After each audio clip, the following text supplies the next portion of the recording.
नमस्कार दोस्तों, मैं हूं मोहित कुमार। दोस्तों, करंट अफेयर्स एंड जीके की इस नई पहल में आपका एक बार फिर से स्वागत है।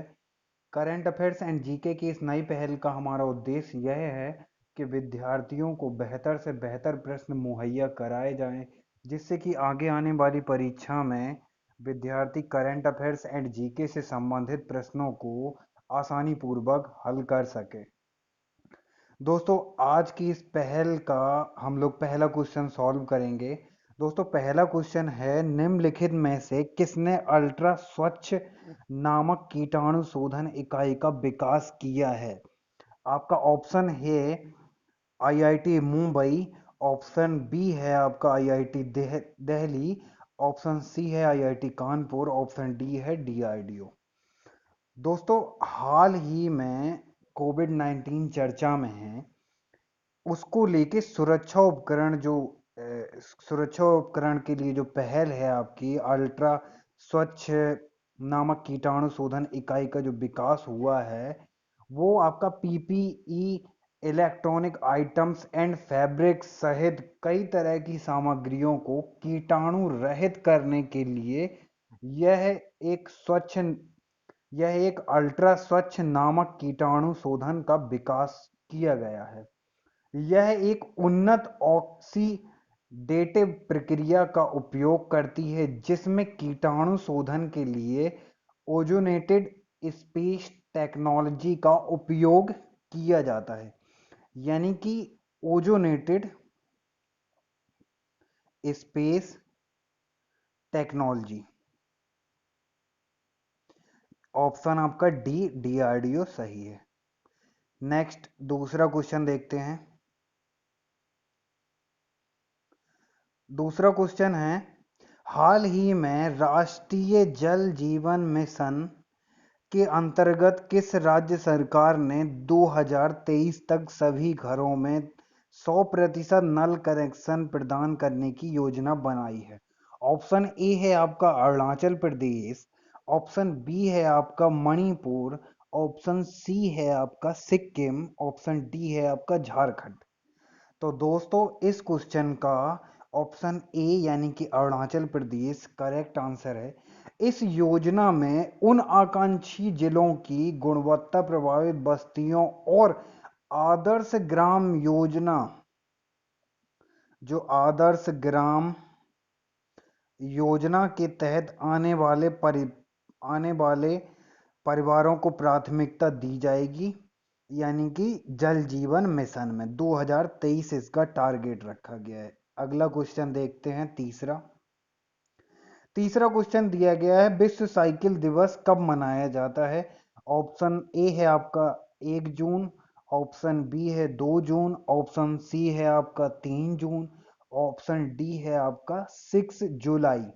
तो यहां पर आपका ऑप्शन सी यानी कि 3 जून करेक्ट आंसर है। क्वेश्चन नंबर चौथा देखते हैं। चौथा क्वेश्चन है, सरकार ने हाल ही में आत्मनिर्भर भारत अभियान के तहत डेयरी किसानों के लिए किसान क्रेडिट कार्ड कैंपेन शुरू किया है। इसके अंतर्गत बिना कोलेटरल सामान्य ऋण की सीमा कितनी है? 50,000 तक ऋण उपलब्ध हो सकता है किसानों को, 80,000 तक, 1,20,000 तक, या 1,60,000 तक। तो हाल ही में पहले चरण में जो डेयरी सरकारी समितियों के सदस्य हैं, उन किसानों को मिल्क यूनियनों से जो जुड़े हैं, जिनके पास में केसीसी यानी कि किसान क्रेडिट कार्ड यानी कि केसीसी है, यानी कि किसान क्रेडिट कार्ड है, उनको ऑप्शन डी 1,60,000 रुपए तक ऋण मुहैया सरकार द्वारा करवाया जाएगा। क्वेश्चन नंबर पांचवा है,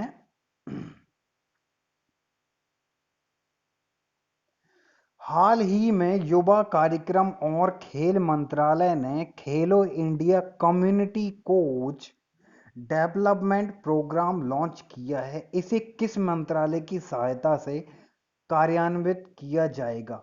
ऑप्शन ए है मानव संसाधन एवं विकास मंत्रालय, पर्यटन मंत्रालय, गृह मंत्रालय, ऑप्शन डी है आपका स्वास्थ्य एवं परिवार कल्याण मंत्रालय। तो आपका ऑप्शन ए इज करेक्ट है आपका, यानी कि जो Khelo India community coach development programme launch किया है वो आपके मानव संसाधन एवं विकास मंत्रालय से संबंधित है।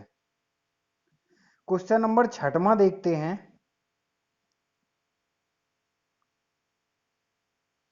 क्वेश्चन नंबर छठवें में दिया गया है, निम्नलिखित में से कौन सा राज्य 2 जून को अपना स्थापना दिवस मनाता है? ऑप्शन ए है आपका तेलंगाना, ऑप्शन बी है आपका असम, ऑप्शन सी है आपका हरियाणा, ऑप्शन डी है आपका सिक्किम। तो दोस्तों जैसा कि हम लोग जानते हैं कि 2014 में बीजेपी गवर्नमेंट सत्ता में आई, उसके बाद में आंध्र प्रदेश राज्य को दो भागों में डिवाइड कर दिया गया। एक तो आपका आंध्र प्रदेश, दूसरा आपका तेलंगाना। तो जो 2 जून को स्थापना दिवस मनाता है वह राज्य है आपका तेलंगाना। ऑप्शन ए आपका करेक्ट है। क्वेश्चन नंबर हम लोग सातवां देखेंगे। क्वेश्चन नंबर सातवें में बात की गई है,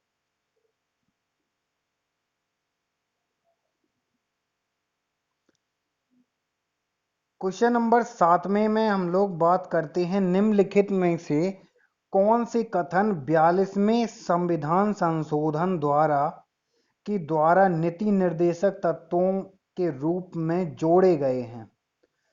ऑप्शन ए है समान अवसर के आधार पर न्याय देना, वह निशुल्क विधिक सहायता उपलब्ध कराना ताकि गरीबों को अन्याय का शिकार न होना पड़े। ऑप्शन बी है उद्योगों के प्रबंध में कर्मकारों के भाग लेने के लिए उपयुक्त विधान बनाना। ऑप्शन सी है आपका पर्यावरण के संरक्षण एवं संवर्धन और वन एवं वन्य जीवों की रक्षा करना। ये आपके सभी नीति निर्देशक तत्व हैं, इसीलिए आपका ऑप्शन डी करेक्ट है। दोस्तों हम लोग जैसे कि जानते हैं कि जो राज्य के नीति निर्देशक तत्व हैं वो एक तरह से सकारात्मक प्रवृत्ति के होते हैं, जबकि मूल अधिकार नकारात्मक प्रवृत्ति के होते हैं। मूल अधिकार नागरिकों को अधिकार देते हैं, जबकि किसी राज्य के नीति निर्देशक यानी कि डीपीएसपी जो कि किसी राज्य को एक कल्याणकारी राज्य या फिर एक सभ्य राज्य या फिर एक नागरिक ओरिएंटेड जो नागरिकोन्मुखी यानी कि जो नागरिकों के बारे में जो राज्य सोचता हो, राज्य के नीति निर्देशक तत्व वो होते हैं। अगर मूल अधिकारों का उल्लंघन होता है तो आप सुप्रीम कोर्ट या हाई कोर्ट, लोअर कोर्ट में जा सकते हैं, यानी कि न्यायालय द्वारा परिवर्तनीय हैं मूल अधिकार, जबकि नीति निर्देशक तत्व न्यायालय द्वारा परिवर्तनीय नहीं है, यानी कि नॉट।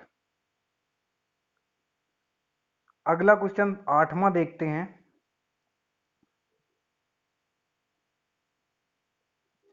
क्वेश्चन नंबर आठवां कहता है, निम्नलिखित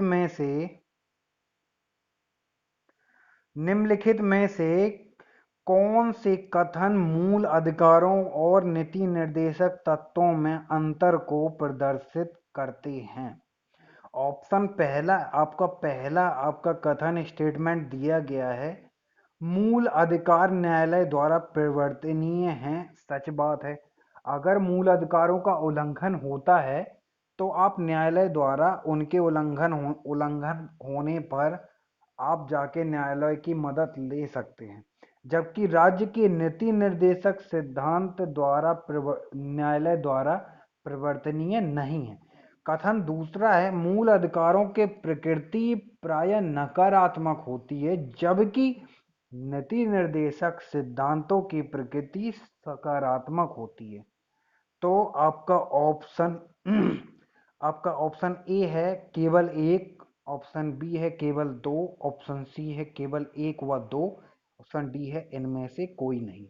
तो 8वें क्वेश्चन का आपका करेक्ट आंसर है आपका सी। क्वेश्चन नंबर 9 देखते हैं।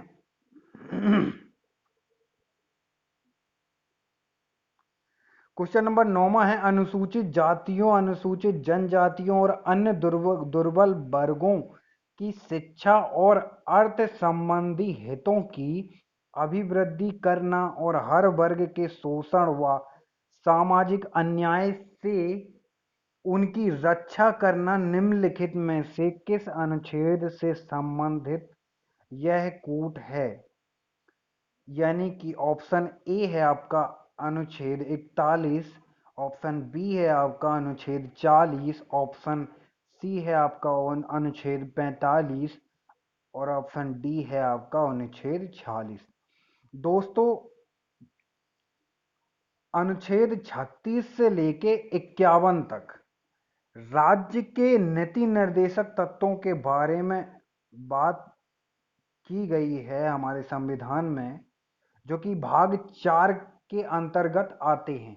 जबकि भाग 4 का में मूल कर्तव्य निहित हैं, जबकि भाग 3 में मूल अधिकार निहित हैं।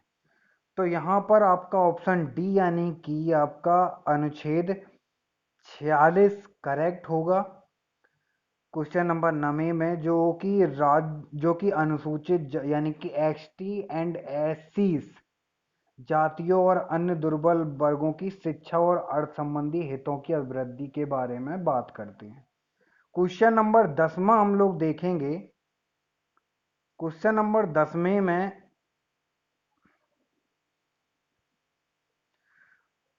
क्वेश्चन नंबर 10वें में देखते हैं, निम्नलिखित में से किन अनुच्छेदों को हाईकोर्ट के नीति निर्देशक तत्वों के समान ही महत्व दिया गया है?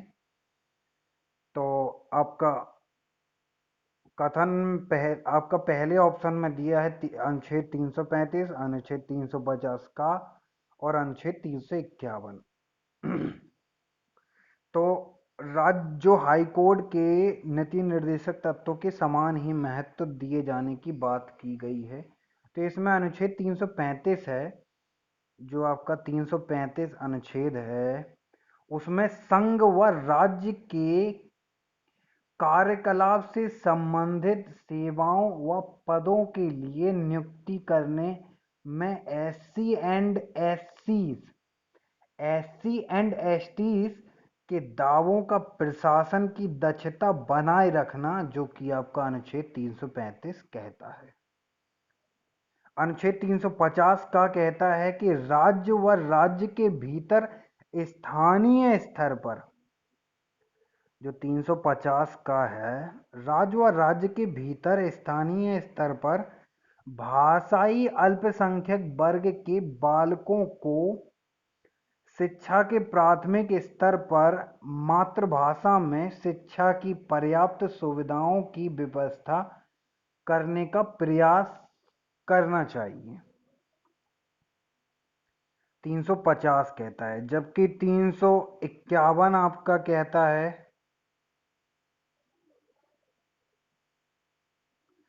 कि संघ का कर्तव्य है कि वह हिंदी भाषा का प्रचार प्रसार करे। दोस्तों ध्यान रखिएगा ये बात कि अनुच्छेद 351 में बोला गया है कि हिंदी भाषा का प्रचार प्रसार करना चाहिए। क्वेश्चन नंबर 11वां हम लोग देखेंगे। क्वेश्चन नंबर 11वें में निम्नलिखित में से कौन सा अनुच्छेद भारतीय संविधान के भाग 4 अर्थात राज्य के नीति निर्देशक तत्व से संबंधित नहीं है? ऑप्शन ए है आपका अनुच्छेद 45, ऑप्शन बी है आपका अनुच्छेद 49, ऑप्शन सी है आपका अनुच्छेद 51, ऑप्शन डी है आपका अनुच्छेद 24। तो दोस्तों जैसा कि क्वेश्चन में दिया गया है, मैंने पहले भी आपको बताया है कि जो राज्य के नीति निर्देशक तत्व यानी कि जो डीपीएसपी हैं वो आर्टिकल 36 से लेके 51 तक हैं आपके, और 12 से लेके 35 तक आपके फंडामेंटल राइट्स यानी कि मूल अधिकार हैं। तो 12 से लेके 35 तक जब फंडामेंटल राइट्स हैं तो उनमें आपके ऑप्शन डी में आपको जो 24 दिया गया है वो है फंडामेंटल राइट, यानी कि वो डीपीएसपी राज्य के नीति निर्देशक तत्व नहीं है। तो दोस्तों आज की सीरीज में बस इतना ही। कुछ और प्रश्नों के साथ अगले लेक्चर में मिलेंगे, तब तक के लिए नमस्कार।